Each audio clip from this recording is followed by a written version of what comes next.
Huh.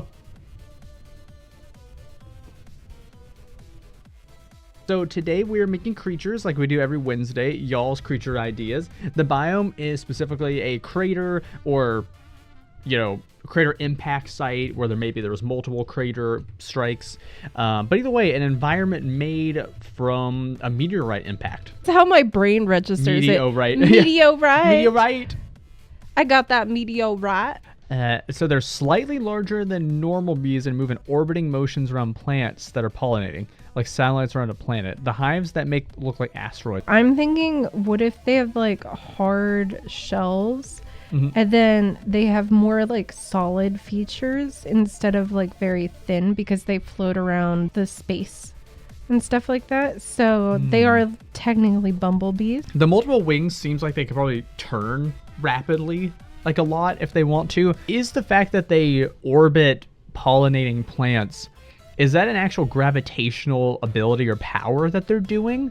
Or is that just happen to be their flight pattern? I would say it's probably to harvest something, just like how normal bees do. It should be something to like harvest from the different meteorites and things. Yeah. But now the question is, how did they adapt now that they're here, and what do they harvest currently? What if the dangerous bacteria thrives here, like whatever it is, or pollen-esque thing, but then because it thrives here, these thrive here if they consume the bacteria stuff. What if they also spread the dangerous pollen by getting in their fluffy bodies? They would, but that I guess could be another aspect of this. It is like how bees do their dance and stuff and have certain flight patterns, and these ones turn part of that into mimicking the orbit an asteroid might do around a planet. He just doesn't have feet. He's just used to like floating, and that's why these are on all sides, is because he like steers himself like that. What if instead of a stinger, it's like a weird tentacle thing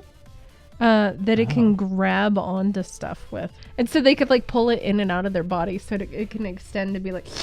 But now imagine in their hives, that's also how they like, if they're not moving, they like wrap it up and hang like that's bats kind of cute or something like that. I like it. So then like it would be like they like swoop like that, and then they're like a poof. Yeah. And then they have their wings like that, like they're like little poofs. I love that. It doesn't move as much as the other ones, but it has like these giant wings to help move it because it's like a chunkier bean. It sits while the other ones fly around. Does it have all those wings just because if it has to move, it needs so many to get it to? Like size comparison wise, I was thinking something like that. Oh, okay. They look a bit like mice with wings. They do. Yeah, they have a little bit of fluffy. Yeah, it's the fluffiness, I think. How these plants work, they're similar to say Mora in the vibe where they can have a whole lot of different appearances, but they share similar traits, such as the glowing purple orb that they share that has the pollen. So they use the Orbeets to travel around and like pollinate each other, which gives each of the plants new DNA to work with. Oh, it's plural. It's orbs. Orbs. Oh, it is orbs? Okay. See, the glowing orbs let them tug on the gravity affecting things to hug caretakers like Orbeets. Can we put a tiny Orbeets resting on one? That would be cute if you're okay with that. That sounds so cute. Yes. I made it so that the leaves are transparent. Orbstracts are technically not invasive because they always live here and can't live in a biome, but they try to fit every necessary niche in the biome. The plants can be any size or type, like there'd be some tree Orbstracts. Look. He's on there. He's going yum, yum, yum, yum, yum, yum. My main idea for this was just adaptive armor, but yeah, when it uncoils, it's got quite a long body close to the floor as it has short legs, and you could see the armor on top of its body, while under it is very soft and vulnerable. It survived the impact by coiling up on the meteor and adapting to space and the impact. Is the armor like that they have actually a part of their body like a turtle, or is it rocks that they somehow have adhered to them? The skin consists of panels of armor that can change material. I guess it depends on the origin of the meteor. Given that its armor can adapt to anything, I don't think it would permanently live in space. It just would have remained coiled, so it would have come from some form of planet. Ooh, actually, are you making it like a slug?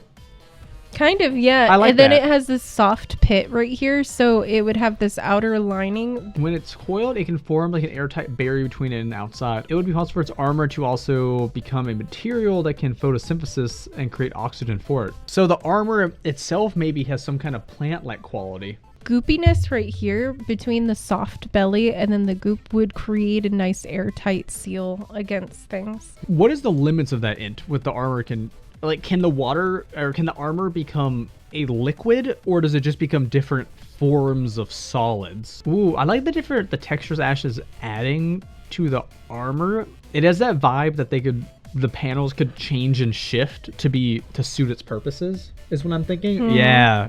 I feel like herbivore makes the most sense for this. Crawls around the floor searching for food. Given it close to the floor, probably eats a lot of grass and moss. Minerals, it consumes rocks. I like minerals, could be cool. Ash, why are you making a weird little slug man?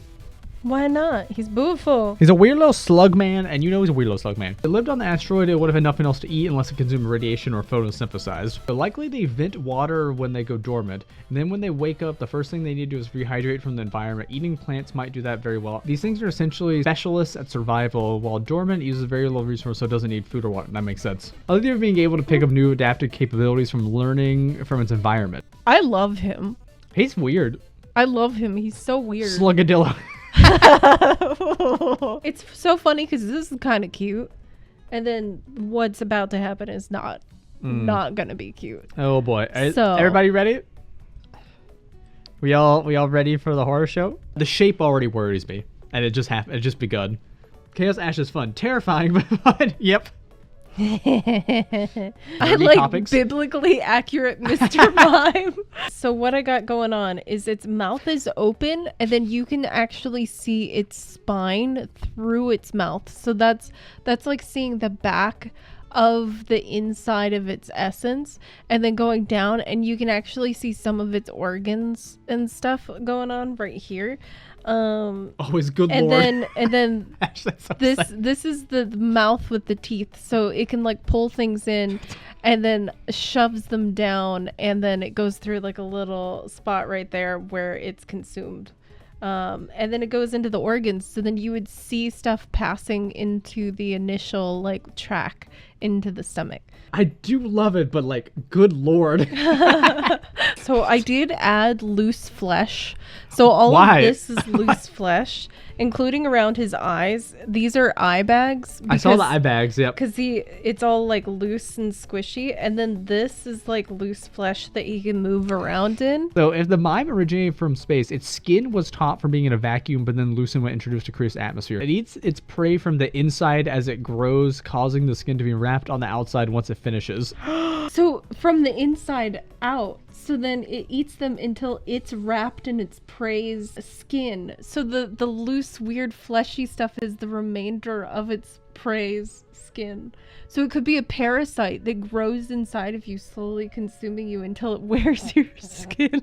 This is so horrible. I like Ilari saying, "Can we ban this person?" I'm upset. I'm upset. That's where it gets the mimic name from, because it wears its prey's flesh.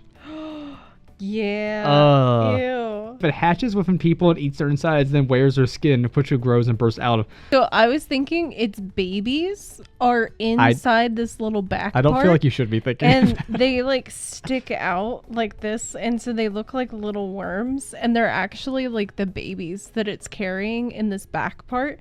So its body is just like this main part right here, and then this is its baby sack. Oh.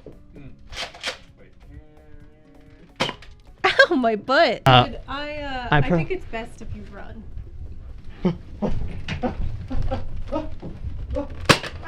The Allovors travel in swarms of 5 members per swarm, then they move about on their nest. Oh, I also like how Ash is making them. They look weird. Still kind of a beetle shape, but not, which I think is neat.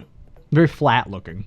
Is it because of the radiation make their blood boil and they survive by being able to release the heat that way? Is that what it is, Drone? And the Allovor turned out cuter than I initially envisioned. I like how it looks. Little bees, little babies. Yep. This thing is the like queen of that. Yeah. You know, not as cute, but still interesting. This This is adorable. Yeah, Little cute. round, fluffy plants Mhm. that have the bees that go around them. Yeah. Very cute. This guy also very cute. It's just this wobbly little thing. Yep. And then, you know, let's just skip right to Yeah, there we go. We got And all of the then, creatures. Yeah. But, you know, this exists now. I know we showed you horrific things today, but look, there's a cute kitty cat. There's a cute kitty. Later, taters. Later, taters. Bye, guys. Bye. See you later.